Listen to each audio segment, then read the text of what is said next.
Hey guys, welcome to HipHughes History. We're kicking it with a compromise of 1877, also known as the Great Betrayal. No big deal, just led to the neo-enslavement of millions of American citizens for 60 or 70 years. You might want to know something about that. So here we go, giddy up for the learning on the YouTubes, guys. Come with me to the house of teaching.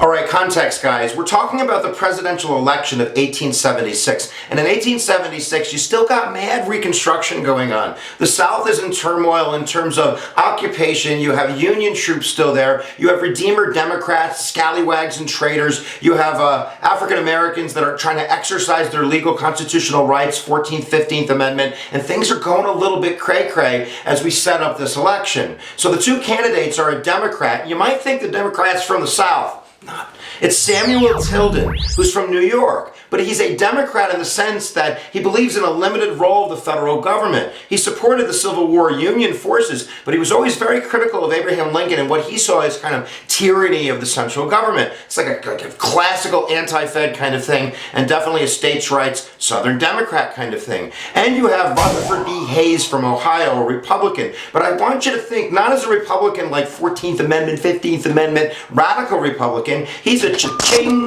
he's a Momo Republican. He's interested in industrialization and tariffs and big business. So basically what occurs, and you can look at the electoral map, we have a really close electoral college thing going on here. At the end of the election, three states kind of stood in the balance. Florida, Louisiana, and South Carolina. Three states that still had Union forces, that still were occupied. So maybe that's why these states are in question. We can't figure out who won them because African Americans are voting and there's, the Ku Klux Klan and all this stuff is going on. So, at the end of the day, it's 184 Tilden, 165 in the Electoral College for Hayes, and these three states add up to 20. So, if Hayes is going to win, he's going to bang, bang, bang. He's going to pick up all three states. Tilden just needs one state. So, what occurs?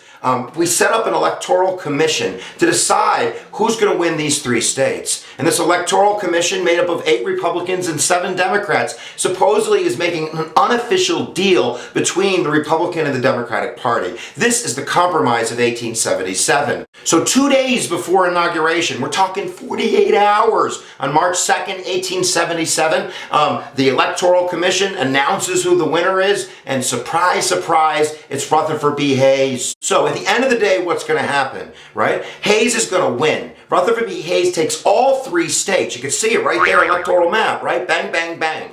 So what's the deal? What's the great betrayal? What's up with millions of Americans losing their liberty? I'm talking about those African Americans, because those African Americans are trying to live out the promise of the 14th Amendment and the 15th Amendment, equal protections and being full citizens and exercising their rights. And with Union troops there, they can do it. But guess what?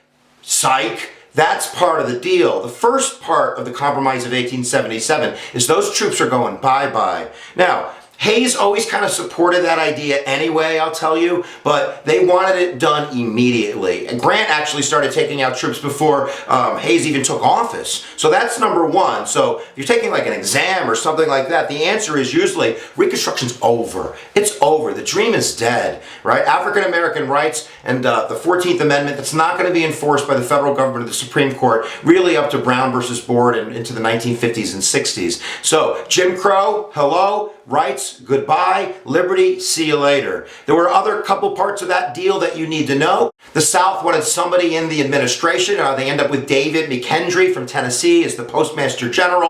They also, the South that is, and the Democrats want some type of industrialization down South. They want money for like a transcontinental railroad that would run through Texas. That's not going to happen. That was part of the deal though. But at the end of the day, it's the great betrayal. It's the removal of those troops. It's the end of Reconstruction. That's what you want to get. So giddy up for that, the great betrayal. I take the giddy up back, because I don't think it's a giddy up. But there you go, guys, the compromise of 1877. One more interesting fact is this is one of those elections where the popular vote doesn't matter, right? If you look at that popular vote, you could see that Tilden had like 4.3 million, and there were 4 million votes for Hayes. 300,000 more people, according to who voted in that election, voted for Tilden. But that don't matter. Popular vote don't matter. All that matters is the Electoral College. One more character that I want to bring up in this episode, and that's Mr. Hanna from Pennsylvania. That's right, the teacher from Stroudsburg Junior High School. It's a shout out to you and your kids for watching a little bit of HipHughes history and growing your collective brains and engaging in the art of teaching. And that's from Joshua in second period. But giddy up for that, keep watching, and make sure you subscribe because you guys are great. Everybody's great. There you go, guys. Remember, where attention goes, energy flows. Click my face if you haven't subscribed. It's like magic. Watch. See, I told you so. See you next time we do Teach on the YouTubes.